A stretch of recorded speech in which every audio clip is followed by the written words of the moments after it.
Una de las claves para que los procedimientos en cirugía bucal se desarrollen de una forma práctica y eficiente es disponer del instrumental necesario para cada intervención, conocer las funciones de cada uno y tenerlos perfectamente organizados sobre la mesa auxiliar.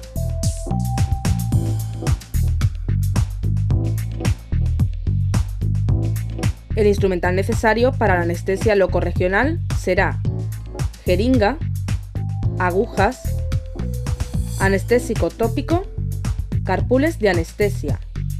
Para cargar la jeringa, llevamos hacia atrás la parte posterior de la jeringa, introducimos el carpule y giramos el gancho de la jeringa sobre el émbolo del carpule para poder aspirar. Por último, colocamos la aguja en la parte anterior de la jeringa.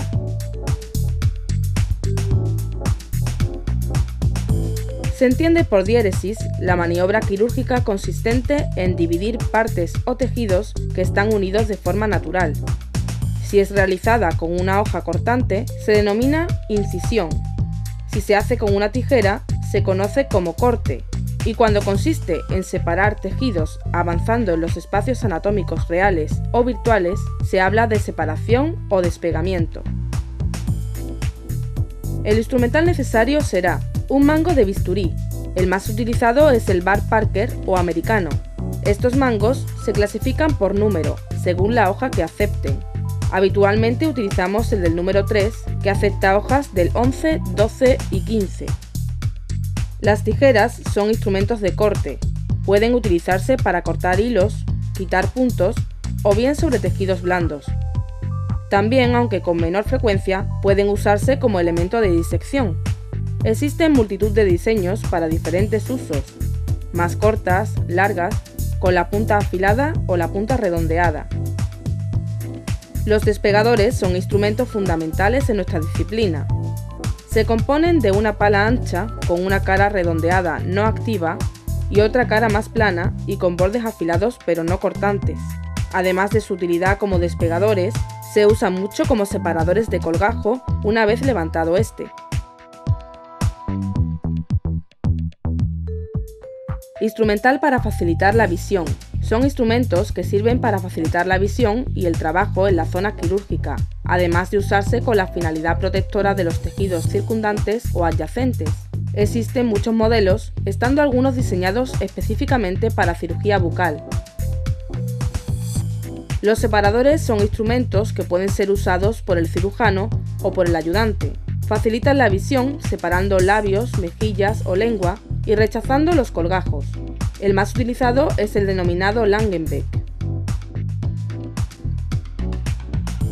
Separadores de comisura. Pueden ser articulados o no articulados y van a servir para ampliar el campo quirúrgico intraoral. Espejos. Estos instrumentos, además de tener finalidad exploratoria, son usados frecuentemente como separadores. Por último, los aspiradores, que sirven para retirar de la zona operatoria los distintos fluidos que obstaculizan una adecuada visión, como sangre, saliva, agua, etc. Además de las boquillas de plástico desechables, se pueden usar boquillas metálicas que facilitan su esterilización. Instrumental para la aprehensión. En este grupo se incluyen los instrumentos conocidos genéricamente como pinzas. Podemos diferenciar dos grandes grupos con finalidades diferentes: pinzas de disección y de forcipresión. Las pinzas de disección se cierran por presión de los dedos y se abren por la propia elasticidad de las ramas metálicas.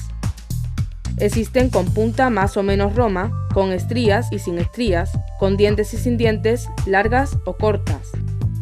En este grupo cabe resaltar la pinza de Addison con ramas muy anchas que se estrechan muchísimo hacia la punta, muy usada como ayuda para diseccionar los colgajos y durante la sutura de los mismos. Las pinzas de forcipresión no son elásticas, teniendo sus ramas articuladas como las de unas tijeras, pero suelen tener un engranaje para mantenerlas abiertas o cerradas. En este grupo podemos citar las pinzas mosquito, muy usadas como pinzas hemostáticas y para realizar exéresis de tejidos blandos. Instrumental para la exéresis. Las cucharillas para hueso o curetas sirven para la exéresis de tejidos blandos patológicos, legrando al mismo tiempo las paredes del lecho.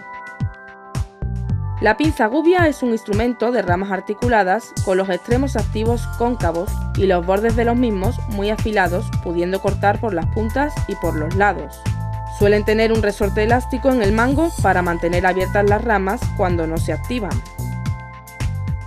Las limas para huesos son instrumentos para limar, presentando en su parte activa unas estrías capaces de cortar el hueso al friccionar con ellas.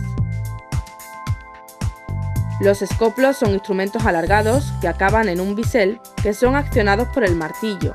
Resultan muy desagradables por lo que han sido desplazados por el material rotatorio. Los forceps y botadores son los instrumentos utilizados para la extracción de dientes. Instrumental rotatorio. La pieza de mano la utilizaremos para la exéresis de hueso y para cortar estructura dentaria. Se debe usar siempre con abundante irrigación. La turbina la utilizaremos a mayor velocidad que la pieza de mano. Se usa en cirugía únicamente para realizar odontosecciones. Entre la multitud de fresas que existen en el mercado, consideramos como las más útiles en cirugía bucal las de carburo de tungsteno, tanto para pieza de mano como para turbina. Las fresas para pieza de mano pueden ser redondas de varios tamaños. La más utilizada es la del número 8 y también tenemos las fresas de fisura con o sin estrías. De las fresas para turbina suelen utilizarse las cilíndricas de diamante. Instrumental y material de sutura. El portaagujas y las tijeras deben cogerse introduciendo el dedo anular y pulgar por los orificios destinados para los dedos. Las pinzas de Adson las cogemos haciendo presión con el pulgar y el índice y corazón. Material desechable. Diverso material desechable se utiliza en nuestras intervenciones, como es el caso de los guantes de látex, gasa, aspiradores, paños quirúrgicos para el instrumental y el paciente, vasos, servilletas y mascarillas. Todo el material necesario para la intervención quirúrgica, previamente esterilizado, debe disponerse de una forma ordenada en una mesa auxiliar. La forma de disponer todo el material depende del gusto y forma de trabajar de cada profesional, pero en líneas generales se coloca en primer término el instrumental que será utilizado al iniciar la intervención, quedando en segundo plano el material que será utilizado posteriormente. Siempre que podamos, el material debe ser de un solo uso. Cuando ello no sea posible, el material deberá ser descontaminado antes de ser reutilizado en una nueva intervención. Dentro de la asepsia y esterilización encontramos la limpieza mediante la que se eliminan los restos que pudieran quedar en un objeto o superficie, reduciéndose el número de microorganismos existentes. La desinfección, aunque habitualmente conlleva la destrucción de los gérmenes patógenos, no implica necesariamente la eliminación de todos ellos. La sustancia más usada dentro de la desinfección es el glutaraldehído alcalino, que se suministra como una solución acuosa al 2%. Una vez aclarados los instrumentos con agua, se introducen en un baño de ultrasonidos durante 15 minutos como mínimo. El tercer paso consiste en secar los instrumentos con una toalla de hilo o algodón y se procede a su empaquetamiento en bolsas termosellables. Colocaremos los instrumentos que se abren y cierran, como tijeras y mosquito, de forma que permanezcan abiertos durante el proceso de esterilización. Empaquetar o envolver todo lo que vaya a esterilizarse y no vaya a utilizarse inmediatamente. Colocar un indicador de esterilización sensible al calor en el interior de cada paquete para confirmar la penetración del calor. Las bolsas llevan habitualmente unos indicadores externos que cambian de color al ser procesados. Una vez embolsado el instrumental, lo colocamos sobre una bandeja hacia abajo, papel con papel o plástico con plástico. Lo introducimos dentro del autoclave y cerramos la puerta. Autoclave. Es una cámara metálica en la que el vapor de agua es mantenido a altas presiones, de modo que la temperatura en su interior puede mantenerse por encima del punto de ebullición del agua. El ciclo de esterilización se inicia cuando la temperatura interna alcanza los 120 grados centígrados o superior. Entre sus ventajas destacan el ser el menos tóxico, no requerir aireación y servir tanto para instrumental como para textiles. Su inconveniente fundamental es que provoca corrosión de los instrumentos metálicos y pérdida de corte. Finalizado el ciclo del autoclave, procedemos a la extracción del material y a su almacenaje. Esterilización con agentes químicos. Se debe emplear únicamente como última instancia en objetos que no puedan ser esterilizados mediante calor, ya que su eficacia no puede monitorizarse biológicamente de manera efectiva y que la mayor parte no esterilizan, sino que solo desinfectan y además son irritantes.